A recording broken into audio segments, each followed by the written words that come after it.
All right, let's get right to your top talkers for the day, folks. So we have been talking about it all week long here, the Religious Freedom Restoration Act. And Indiana has made changes to theirs.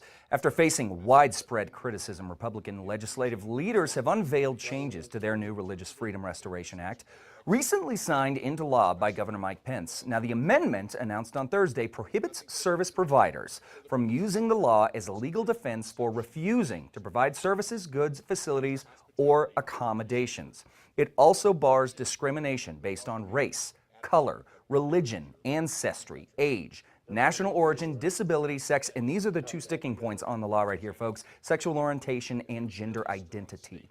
Now, late yesterday afternoon, Governor Pence signed the amended bill, addressing the criticism that it sparked, stating, quote, "However we got here, we are where we are, and it is important that our state take action to address the concerns that have been raised and move forward." All right, well, on to a much lighter note this morning, someone else that is pleading for change, but on a much smaller scale, is 17-year-old Siobhan Odell. Check this out, guys. The North Carolina teenager recently applied to Duke University, but was rejected. So, what did she do? Well, she wrote the university a rejection letter to their rejection letter. It begins, quote, "Thank you for the rejection letter of March 26, 2015. After careful consideration, I regret to inform you that I am unable to accept your refusal to offer me admission to the fall of 2015 freshman class at Duke."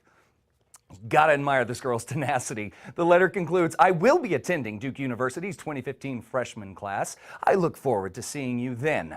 Now, the letter was posted on Tumblr, where it drew quick social media attention. It also drew calls for Duke to reconsider their decision. Big question, though, did it work? Unfortunately not. The school responded stating, quote, "I want to be honest with you and let you know that it is very rare that we learn something that leads us to change our decision.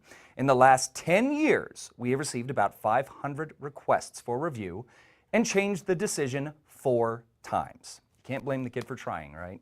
All right, well, speaking of trying, are the Dallas Cowboys trying to make room for Adrian Peterson on their roster this fall? If you like playing connect the dots, folks, the answer may just be yes. All right, let's start with the restructuring deal of quarterback Tony Romo's contract.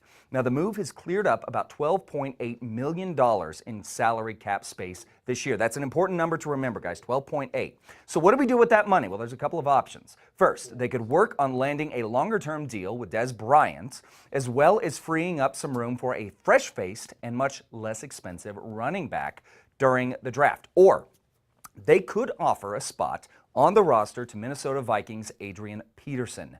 Now, he has been a Cowboy fan since boyhood. He went to their games, he hung out in their locker rooms as a teen, and he has reportedly told Cowboys owner Jerry Jones that he wants to retire as a Cowboy. Oh, remember that $12.8 million fee that we were talking about?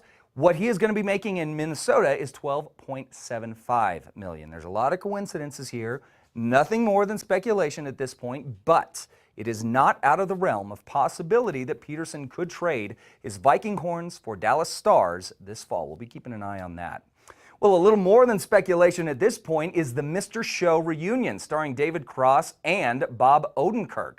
That's right, guys, the creators of the 90s sketch comedy show will produce, with Bob and Dave, a brand new sketch comedy series for Netflix.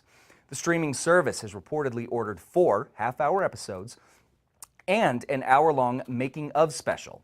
Now, according to Deadline.com, the new show will follow Odenkirk and Cross as 2 dishonorably discharged Navy SEALs who serve their country, quote, "the way they do best," making sketch comedy. The duo will write, star in, and executive produce the show, which will feature an all-new lineup of characters. No word yet on when the show will stream, so in the meantime, you need to catch up on your Better Call Saul episodes. And fortunately, if you have a smartphone, you can catch up pretty much anywhere you are. Because if you're like half of all smartphone users, you can't live without yours. A new survey released by the Pew Research Center finds that nearly half of smartphone users couldn't live without their devices. The survey covered over 3,000 participants, of which about 2,200 were smartphone owners. Most respondents said that they felt that their phone offered freedom and connectivity. They also felt that the devices were helpful and well worth the cost. Now, no word on exactly how much time was wasted on the phones, but clearly they have become an important part of the users' lives. Now, while my iPhone and we have had our differences, I gotta say that it is a friendship that will last for a very long time. And that is just the start of what we're talking about now on Two Casa Style. More when we come back. When Two Casa Style returns, we'll be checking in with your answers to today's